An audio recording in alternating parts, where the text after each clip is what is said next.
The Muppets are among those characters that most people know. They may not be as popular as the creations of Disney, Marvel, DC, or other bigger companies, but they are unique enough for anyone to recognize them. And in fact, many of us grew up with these puppet characters and watched an episode, series, or movie of theirs. The vast majority were creations of Jim Henson, a very talented puppeteer who died in 1990, and unfortunately after that, his show and paraphernalia were somewhat forgotten for a while, only to resurface later. Currently, it seems the mountain of Muppet Mania has drastically descended again. But even so, they remain in people's minds and hearts, so much so that there are countless products of them. And among that avalanche of things, we can also add a few games for different consoles. One of those is Muppet Monster Adventure.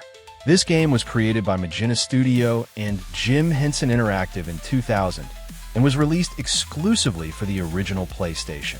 It is a platformer where we must search for objects to unlock the next stage. One might think by experience that because this intellectual property belongs to another medium, a TV show, this game is very bad, since we've all been through that when buying a game based on a cartoon series or movie, and when playing it, it's bad and doesn't do justice to the film, making many of us prefer to avoid this type of video game, from whatever franchise. But to be honest, this title is an exception to the rule. The story begins when some members of the gang, especially the most important ones, are traveling. Among them is Robin, Kermit the Frog's nephew, who is fantasizing about going on vacation to different world tourist attractions, but they end up at a dusty old castle in the middle of nowhere. His uncle Kermit reminds him that they are accompanying Dr. Bunsen to hear the will of his uncle, Baron von Honeydew. This is because they are very good friends, and it's necessary, a recurring theme in the Muppets. The moment the castle doors open, Robin faints, only to wake up in a laboratory alongside Pepe, Dr. Bunsen, and his guinea pig Beaker.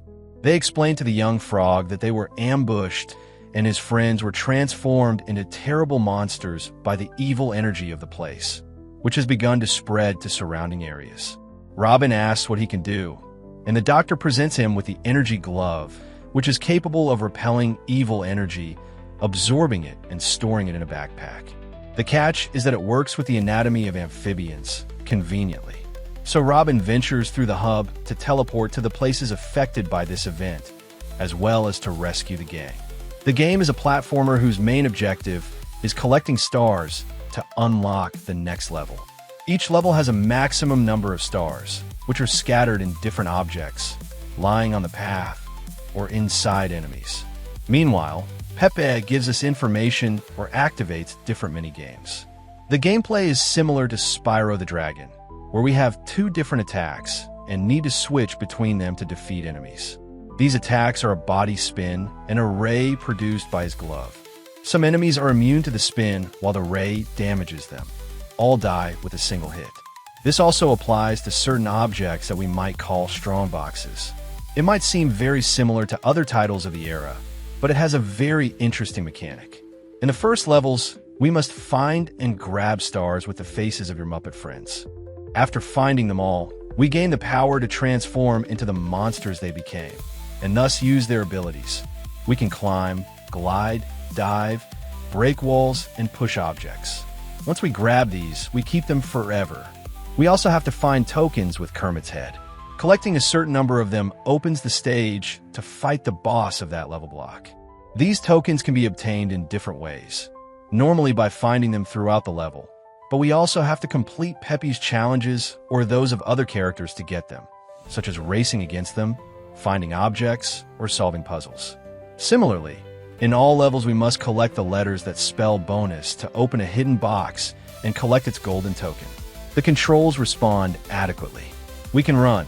In fact, when doing so, Robin sprints in a way that might seem to defy the natural laws of frogs. The most outstanding feature are the transformations. In my opinion, diving can be a bit annoying, but it's very polished, something that stood out by the standards of the time. In fact, before entering a level, it tells us which moves we will use during it, as well as how many objects we need to find to complete the level. Some sections are blocked, and to open them we have to hit some vampires that carry a target on their legs. Occasionally we can find a chicken, Grabbing it allows us to throw several of these birds to deal damage or hit unreachable targets for a limited time. The game features cameos from some Muppets characters, such as Beaker. By hitting the rocket on his back with our ray, he flies off, opening some hidden section, or Rizzo, who has a token we have to knock out of them by hitting him. There aren't as many Muppets as one might expect, but at least some of the most iconic are present.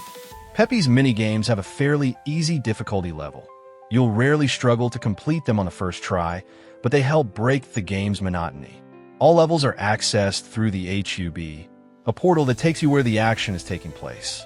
As I said before, you must have collected the indicated number to enter them. Our character has a health bar represented by hearts. Initially, we can take 4 hits, but we can recover health by grabbing winged hearts that flutter around the stage. It's worth noting that these hearts fly away when we approach and are quite hard to catch. Once grabbed, they're used up, and if we die, they do not respawn, so we should avoid wasting them when our health is full. We can also find empty hearts that serve as receptacles to hold another heart, but they only work when filled and are not permanent. If you lose a life, they disappear. There are also checkpoints that revive us at that spot when we lose a life. We can find extra lives by grabbing golden hearts. If we lose all lives, the level restarts, but with the advantage that everything we collected remains, so there's no need to find them again. When we replay a level, the enemies that previously gave stars now give coins, 1 per enemy. But if you kill an enemy again after already getting its coin, it gives nothing. These coins serve no purpose in the game itself. However, on the main screen, there is a reward section. By entering it, if we have a certain number of these coins, we can view different concept art from the game. It's not mind-blowing, but it's nice to see. The game does not save automatically.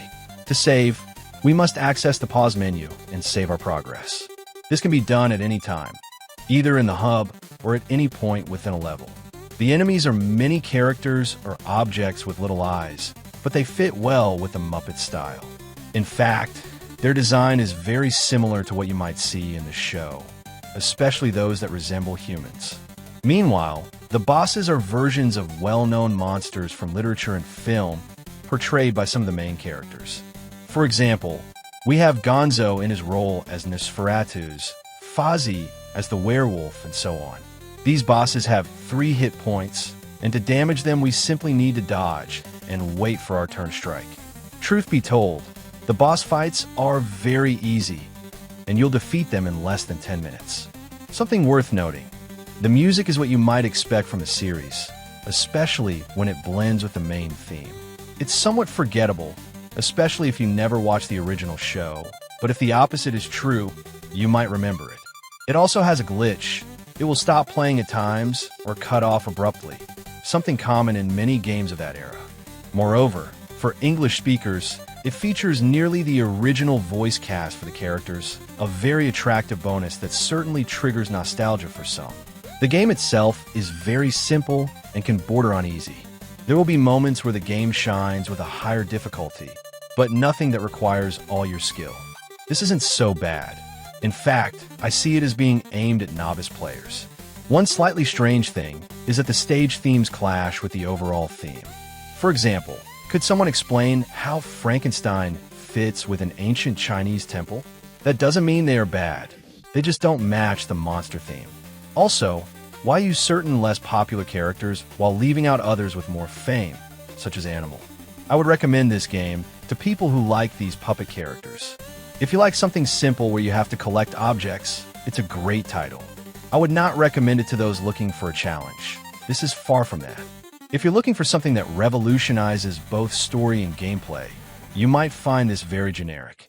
This game won't stand out as a hidden gem, but it at least fulfills much of what it promises and, above all, respects the universe it belongs to very well, making it a decent game. Also, it's somewhat hard to find, so you might have trouble getting a copy. A Muppets game that ends up being fun, where you can see the gang exploring the universe of monsters. It's not a marvel, but it stands out from the standard of this type of game.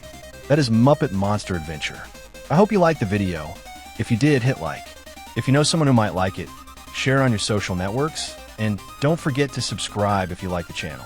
If you have any questions, suggestions, or simply want to comment something, don't hesitate to do so in the comments box. Also, if you're a big fan of this channel, hit the notification bell to be among the first to see the videos. Thank you very much for watching this video. See you later.